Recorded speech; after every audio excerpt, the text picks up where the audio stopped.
Welcome everybody to Art and Main. Great to see a good turnout. We've been doing this series for, this is our second year? Yes. And it's been really fun. So we have two new poets tonight, new to hear. Before we do that, I just want to introduce John Vincent, who's one of our artists who's doing a really cool project around poetry. And I'm going to let him tell you about it.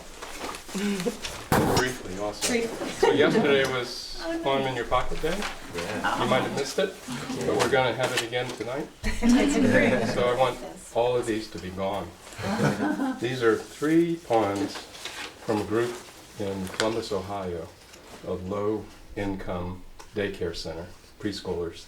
These are 4- and 5-year-olds. And recently there's been a film produced, and it's going around the country now in film festivals. It's only a 30-minute documentary. And then there's 8 animated films. These were done by award-winning animators, several different places in the world, Brazil, the Ukraine. They signed on to this project, and they animated 1- to 2-minute films of the poems written by the 4- and 5-year-olds that then they speak the words of their poetry or their preschool friends' poetry. So it's not always the same poet. The poet's not always reading it, but it's one of his friends reading the poetry. And there's a woman named Nancy Kangas who was a poet and teacher in Columbus and was with the Columbus Arts or the Ohio Arts Council. And she was asked to go into the preschool program in Columbus and see what she could do with poetry in 4- and 5-year-olds. And really what she does is just write down what they say. So she doesn't teach the poetry. She just lets them express their lives poetically. She writes them down.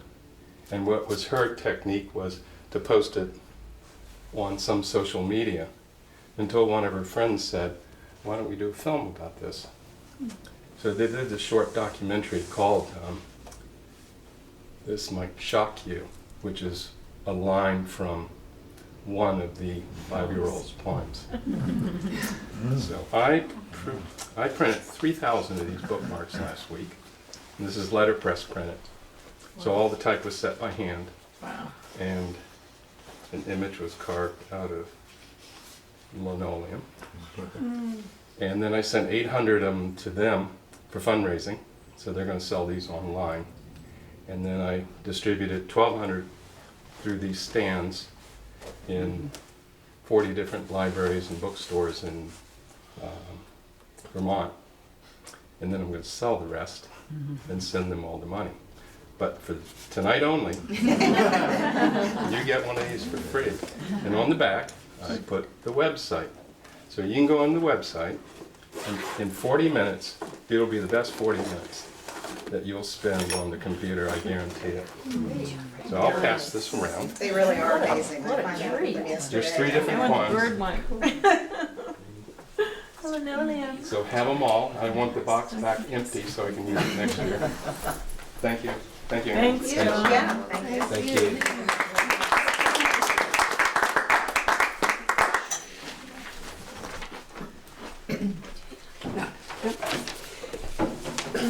Thanks everyone for coming.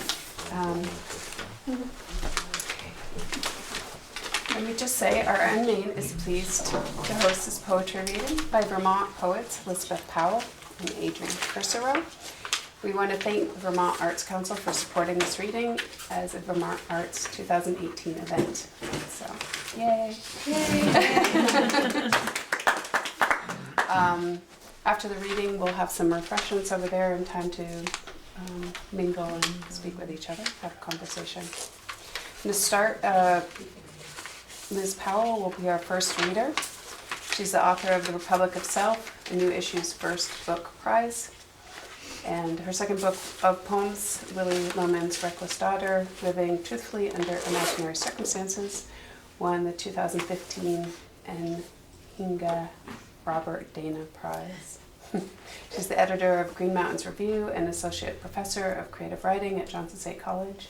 She also serves on the faculty of the low residency MFA program in creative writing at the University of Nebraska, Omaha, and she lives in Underhill, Vermont. She is also a very special woman, and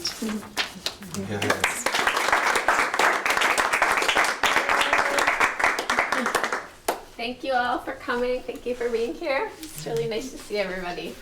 So I'm going to read poems from my new collection that I'm working on. And the first one is called The Girl from Ipanema. This is kind of a song that obsessed me and followed me through my childhood. It seemed like my father was always playing it. And The Girl from Ipanema. Walked up to me all the way from Brazil to serenade my childhood. All day it was João Gilberto and Bossa Nova.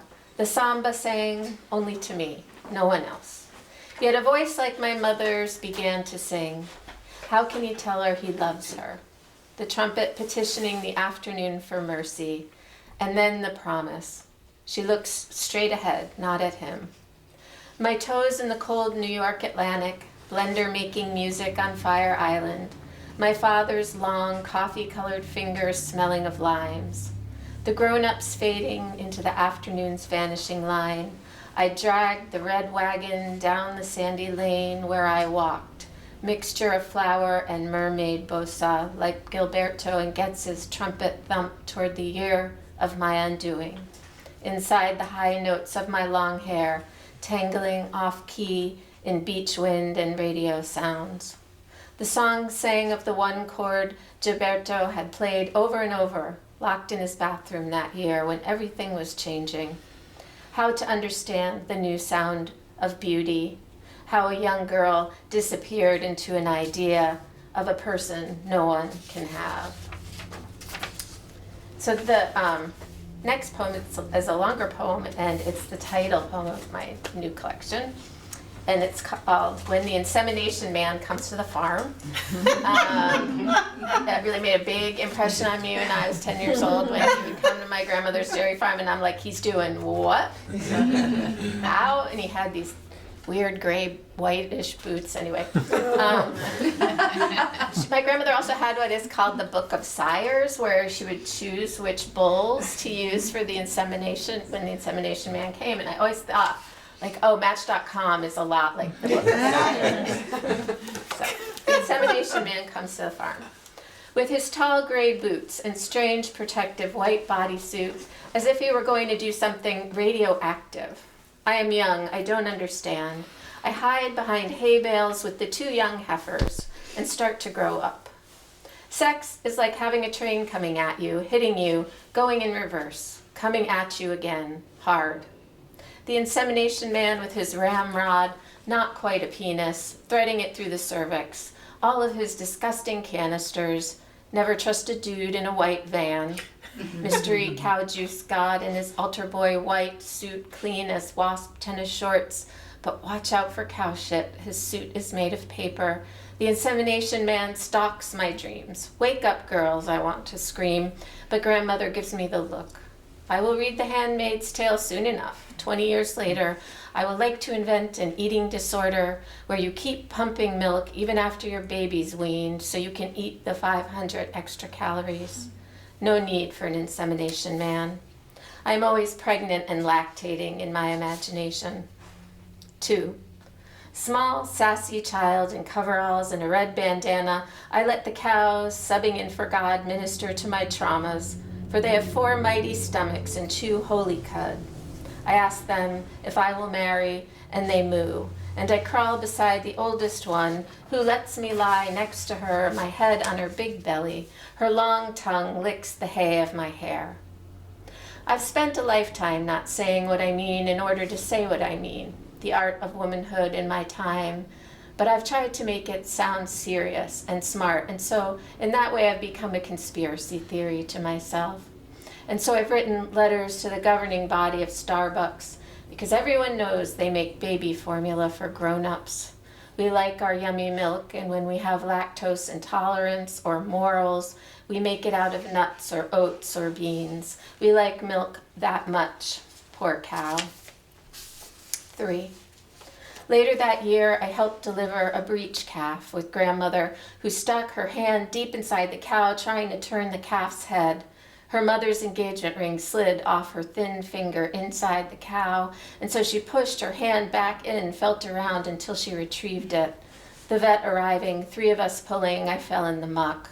And one day I will with this ring wed, when brides fill the countryside, and I will tell this story because this barn is where my life begins. Because this barn was moving, because years were shifting beneath it, the windows were blurred with the crying of rain, and the blankets in the milking room piled like leaves in autumn.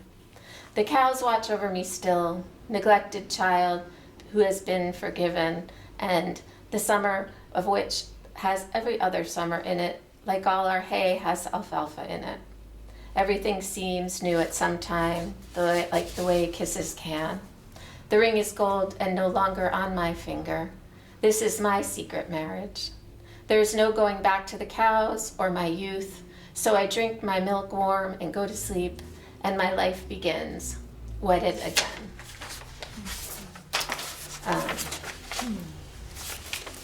So maybe spring will be here soon, and we can watch baseball, and so I'm going to read a baseball poem, and I just revised it. So it's called Umpire for Everett. Baseball used to be the American pastime, but now everyone is losing their attention, swiping left or right all night. It's the end of romance. Yet on a sidewalk in Johnson, Vermont, I put my leather jacket in your car. It's sexy how your trunk holds equipment, a chest protector, a face mask, a uniform designed to appease our need to keep the world safe, out of disorder. How Gang of Four once sang, I love a man in a uniform. A fair game, I'm living the questions, watching each base. I delight in how your profile is the only one that pays attention to who is on first, so straight ahead about the trouble of commodifying what might be. Saying you like to argue about Marxism, craft beer, this game, how I hate how players can injure with fake-out tags. I don't totally cotton on what you mean when you say your strike zone's out. You seem right to me. You're almost a foot taller than me, enveloping like the stadium shades the field late in the day. You know what an umpire knows, rules, how to communicate and be decisive, unaffected. I like how you can see the whole blessed green, making a decision, size a moment up that you're willing to call it whatever it is, error, double play or not. I don't know if I'll like your calls yet, though you love what I love. Whitman, Joe Strummer, staggeringly Thurman Munson, who caught my childhood in his glove like a god. And when he died, I cried on the stoop with the boys. You're the handsome pope of baseball, making sure theology is sensible. What's okay, what's not. You're the fresh prince of verges and thresholds, able to crouch down at the plate and say you're out. How exciting. How this game is made of the great mystery that never allows us to be sure we will ever get home, that place made of score and safety. How I yearn to hear you call the plays, but there's so much I don't know. Oh, dumb metaphor, errors or not, I slide feet first across the trajectory of a swipe in the sand, in this tangible world, hyped but made of dust, advancing toward what? Delight? Winning or losing as we must.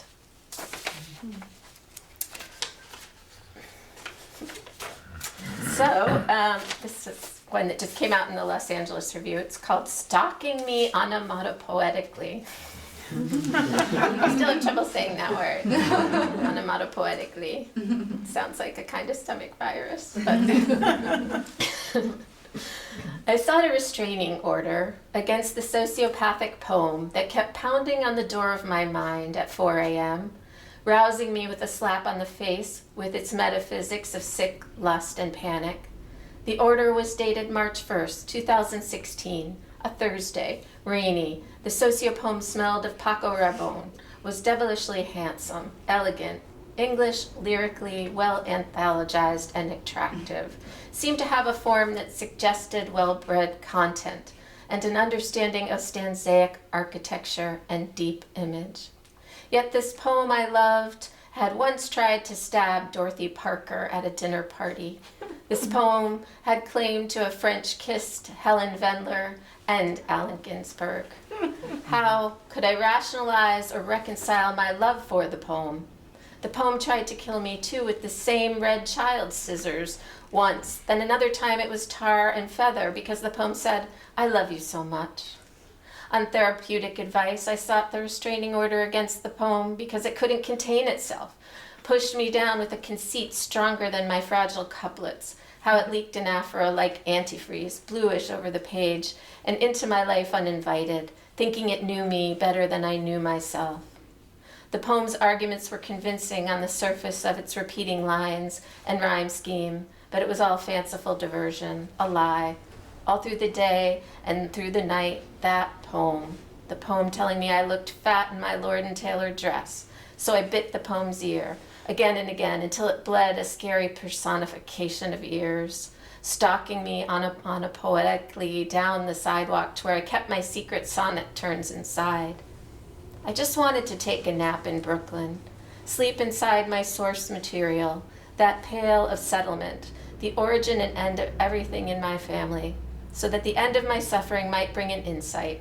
But the poem turned my nap in Brooklyn into a series of disturbing and surreal faces that made me awaken into the possibility that I was the one who was so wrong, unable to sing.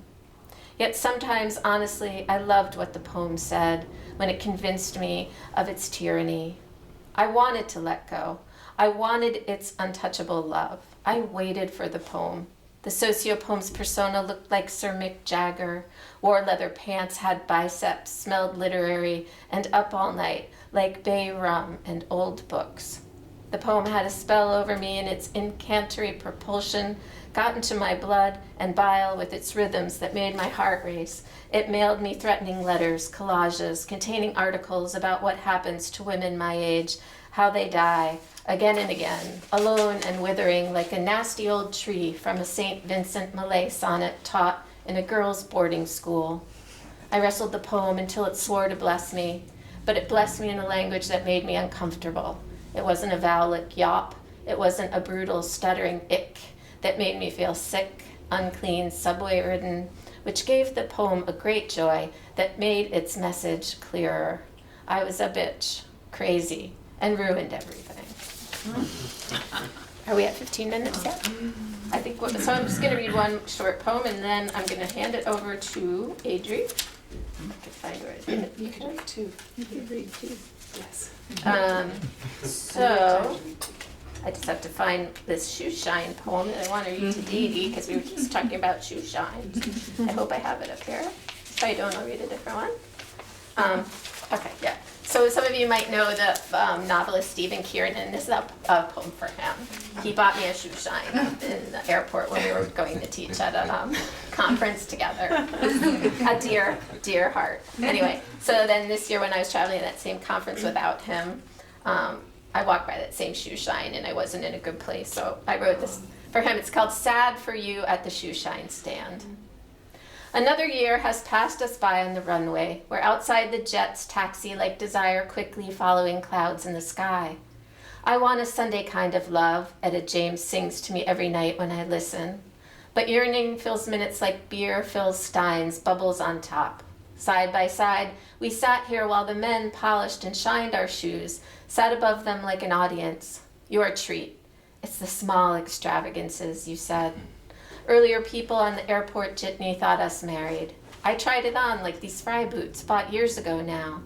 I read my passport stamps, other dates, places, in the breeze of polish wafting toward me. Scent is memory, everyone knows. Now, a year later, the force field in my chest opens wider. Little sparrows fly in from the airport eaves, my heart the decrepit St. Francis of my ribs, rungs for nesting in this Texas airport, alone, nostalgic for the simplicity of a shoe shine with you. I think of you, my friend, in text. I was in love with a dream. The man who was supposed to be here, always on match, as if it were a book of sires, looking to mate with the most beautiful Eo-like cow. I'm out of eggs. The pungent smell of mink oil will not relent. Tumbles with the sounds of engines that go myriad places I'll never know. Possibilities, like in physics.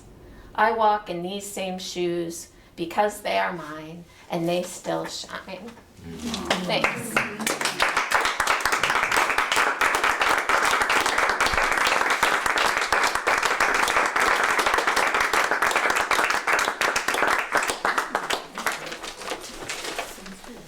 Thank you, that was lovely.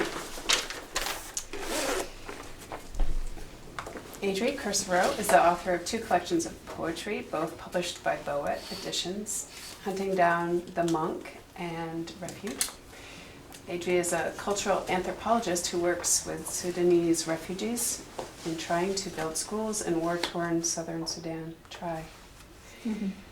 She is an associate professor of cultural anthropology at St. Michael's College in Vermont and has earned her PhD in social anthropology from Harvard University.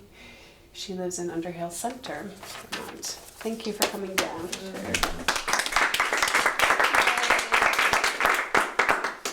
Hi. Thank you for coming. So it's almost spring. I feel like spring needs to be nudged a bit. And I'm in a particularly perimenopausal state of, I have 2 kids that are leaving next year, and I'm always on the verge of tears, and something Dee Dee said to me just now made me think I gotta read this poem, maybe just for you, but my son is going to be going away next year, and this is just a love poem when he was a little guy in his crib, and it's called The Adoration. It's morning. I pull you from the crib, all warm and yeasty, your hair stuck up like 2 soft horns, you beaming brighter than a headlight in anticipation of the nip. Silly boy, tender pink niblet, succulent little beast, waternut, love blossom, Panis bulbosa lactata nipiana. And so begins the verbal fevers of my love-smitten Tourette's, speaking in tongues wild with metaphor, swinging from branch to branch of simile, rooting about for words to match your roundness, your just succulency, your sheer plump thiliness. All morning I groom you with tiny love names. I am a cat, you are my kitten, cowlicked with locution. I am a sound nymph tickling you with alliteration, a Swedish masseuse rubbing you with vowels. Who would have known my love would rise up so fiercely, hover delirious in small bits of sound, all day the adjectives landing and re-landing, determined to match your infinite perfection, my sweet boy, my sweet boy.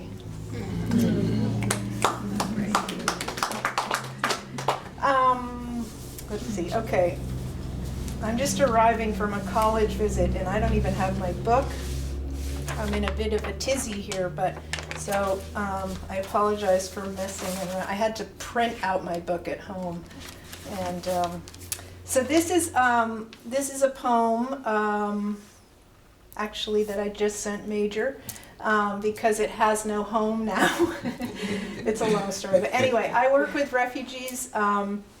One of the things I do in my teaching is try and get students to critique a lot of Western assumptions we have about how we think refugees should be healed. And I work with Congolese refugees as well, and this is one particular woman who I became very close with, who just got so fed up with talk therapy. And this is to her. I just dedicate it to her. So this is called Patchwork Quilt for a Congolese Refugee. None of the white coats predicted the autumn leaves would be such a trigger. Every fall she grows suspicious as the days pass sly and dark behind her and the earth shifts slowly in its seat.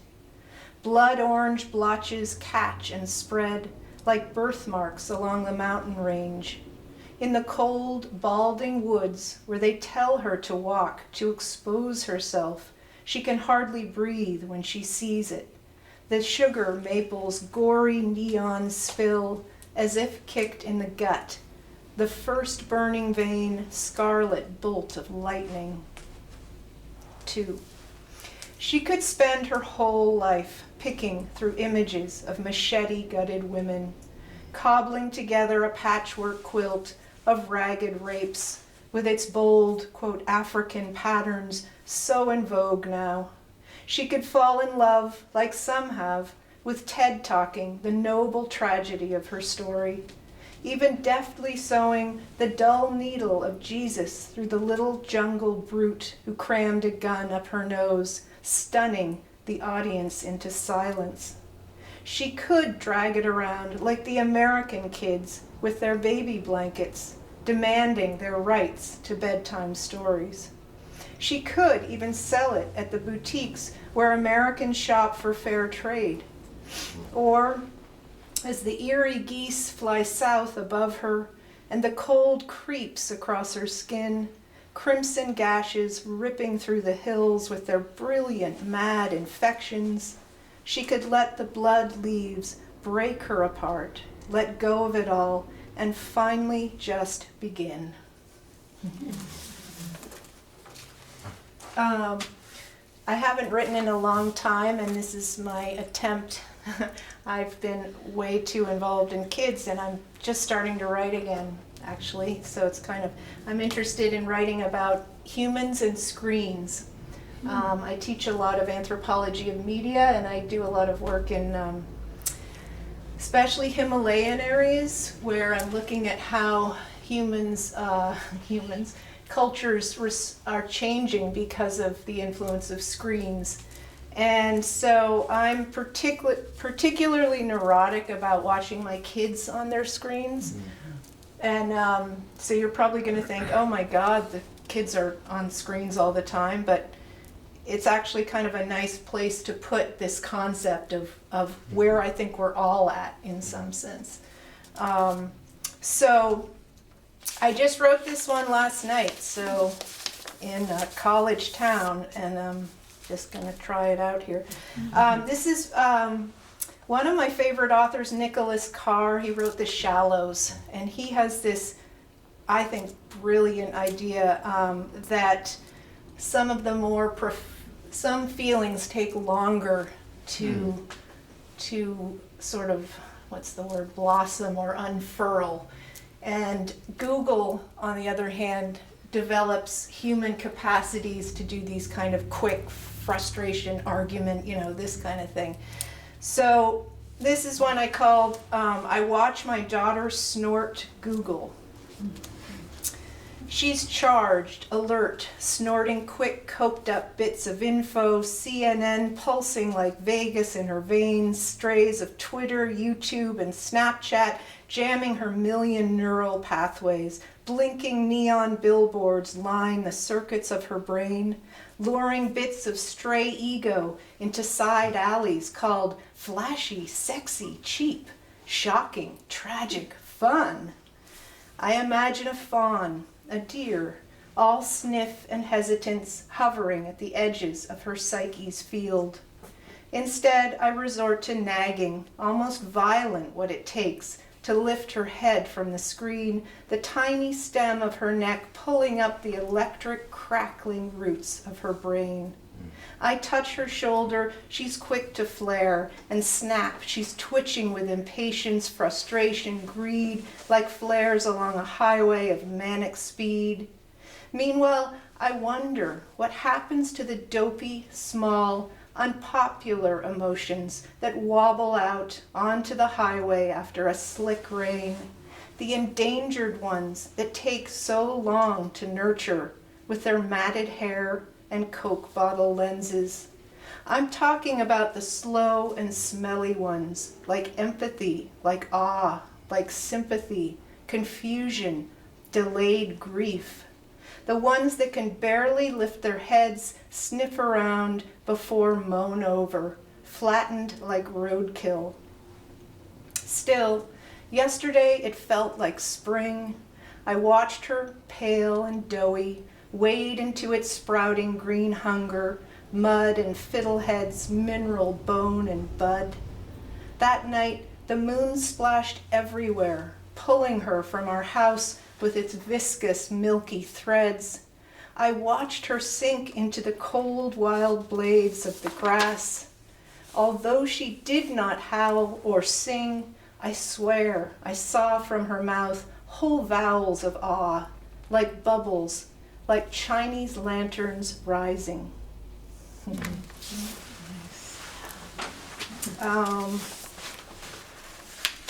Another thing that I'm really interested in is how Facebook and various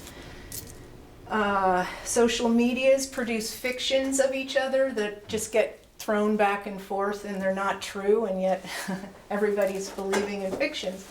So when I travel, I go to places where they have a totally fictitious view of America. It has nothing to do with our reality, and vice versa. And I see this over and over again. I see it especially in the Himalayan world, where Westerners want an exotic Buddhist retreat, and vice versa. It's called Darjeeling Facebook Fiction. Darjeeling is in West Bengal, in India. Tenzin eyes the three restless blonde trekkers, hairy limbs poked out from north face pupas. Bad breath, sweat, impatience condense and bead the ceiling. Fog huddles in, clouds block at Everest, wet tents sag. He knows they prefer a kind of fucked up fiction, a Himalayan pure land. Meanwhile, tea plantations wilt with drought, dried sky sticks to bushes, traffickers comb through the ruins, luring girls fed nothing but Bollywood from the lone village TV. Like his cousin Pema, who woke up in a brothel sore as a gutted fish, now cleaning bathrooms at Kennedy Airport as the trekkers namaste their way around her mop. Glossing over the spring break vomit, she wrings her mind of doubt and regret, earplugs blocking the violence of flushes while the industrial toilets suck the shit away. The smell of cleaner like poison to her eyes as she looks up as if through cataracts to accept a tip. At lunch break, she watches Fox News prance its gaudy circus of stars. Meanwhile, to pass the time, the trekkers burrow down to the roots of America's woes. Comparing them to a more noble Nepal Tenzin doesn't recognize. To tune them out, he feigns meditation, quiets himself in the corner, Buddha style, working his prayer beads. He's running out of fictions to feed them. The ones they post like hornets, stinging friends with envy. Still, he's no better, wants Pema's bold and beautiful USA to be good and pure, even though he suspects she beams so many pretty lies across the web. Amidst his staged calm, the trekkers lapping up the chance to post our guide in deep meditation. A murder of thoughts erupt. He could rip their fictions with his fists if he dared, like lichen, like lace, so delicately held intact, clinging across the very ceilings of their psyches, the gauzy mists moving from land to land, east and west crossing borders in a silent pact of lies. My country, 'tis of thee. At night, Pema flaunts a more glamorous version of herself on Facebook, hips jutted out in a cocky stance. Sweet land of liberty. Fair and lovely, bleaching her face snow white, till she floats like a moon above the sparkling skyscrapers. Of thee I sing. Let's see. I don't know where am I at for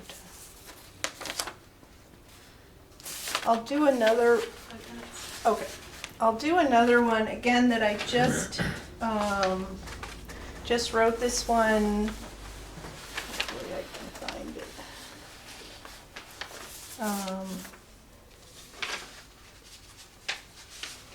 It's called. Maybe if I call it, that will. Okay, one. And then, 2. It'll be here, I promise you'll find it. It's called the albedo effect, and I'm still looking for page 2. But hold on a sec. Here's page 2, the albedo effect. So again, you know, I'm kind of neurotically studying my children all the time and their screens, and teaching anthropology of screens, and so I'm a little bit obsessed. I also, when I travel, sometimes it's the first time I've seen other humans see screens, so it's fascinating to see how differently they respond to images than how we do, because we've been around screens forever. So this is called the albedo effect. It's based in Gurdam, which is a Sherpa village in eastern Nepal. Perched on the rickety plastic table, silver beak cocked open, our NGO's slick new laptop glistens. We have trekked doggedly for days to this Sherpa village on the ledge of a mountain, here to show the women a cautionary film about human trafficking. Under the rickety bamboo shack, mothers in torn and dusty saris turn and twist toward the screen, the first one they have ever seen. Whole fields of them straining and eager, like a sea of red poppies, but technotropic, eyes milking the tragic scene. I watch the weather patterns move across their faces, giant swells of sorrow, tenderness, then joy wrench through as the girl is finally rescued. I watch them bruise and flower with a change in plot. Meanwhile, back in the States, my son texts me from his gloomy bed. I have to write a report on the albedo effect. And this is just an excerpt from a textbook. Albedo is the measure of reflectivity of a material, usually in response to the sun. High albedo, like ice, means it reflects a lot of light. Low albedo, like dark soil, means it absorbs a lot of light. He wants relief, his soul tired from keeping it together.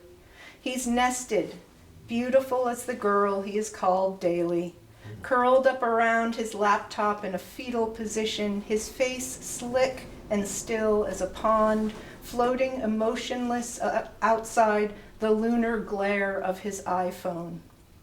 How many times have I stood outside his room, neurotic, quietly measuring his face's albedo effect, skateboard videos flashing in his eyes that forget to blink, his face's numb trance. On the way back home at JFK, frantic travelers flit from screen to screen, barely landing to drink Fox News' nectar. Nervously, they suck and leave, suck and leave. Jet-lagged that night, I walk up to our house from the car as if through deep water, watching my daughter, my son, my husband through the window, moon faces floating in the blue fluid of their screens. What bits of affect rise to the surface are so tiny, mere minnows that flit away, not even a ripple of 30 Rock or Game of Thrones left on the slack ponds of their still, pale faces. I think that's one more. Yeah? Okay, let's see.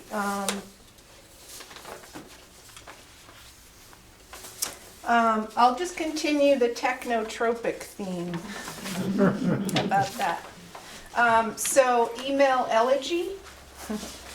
This one is dedicated to all the emails I get from places like Save Darfur, War Child, Africa Action, Amnesty International, Human Rights Watch, Free the Slaves, you know, amazing organizations, Doctors Without Borders. It's called Email Elegy. How quietly they land, bits of global sorrow accumulating like snowfall as I teach a class, attend a meeting, make a cup of tea. What if early man wasn't designed for this downpour of international horrors? Or maybe human evolution slogs through any weather, the nimble human psyche adapting, the violence at first like lightning to the brain, then a stinging blizzard, and now a light rain, the damp, guilty silence left behind as we move almost nimbly from Haiti to Google, Facebook to Sudan. The brain's cramped bardo stuffed with the strays of CNN lining our million neural pathways, begging. Shouldn't we bless them, the messages that flash into the Times Square of our brains amid the rapid multitasking? Perhaps later they call to us, rising up like loons on the back pools of the mind, hinting at some remote part of us, raw and ragged, when horror still stuck, fresh as weeds to the skin. Thank you.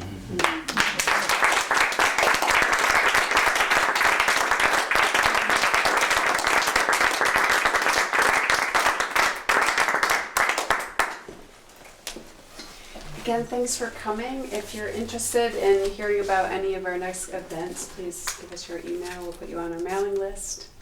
There's some food back there. Mingle, have conversation. Awesome. Thank you.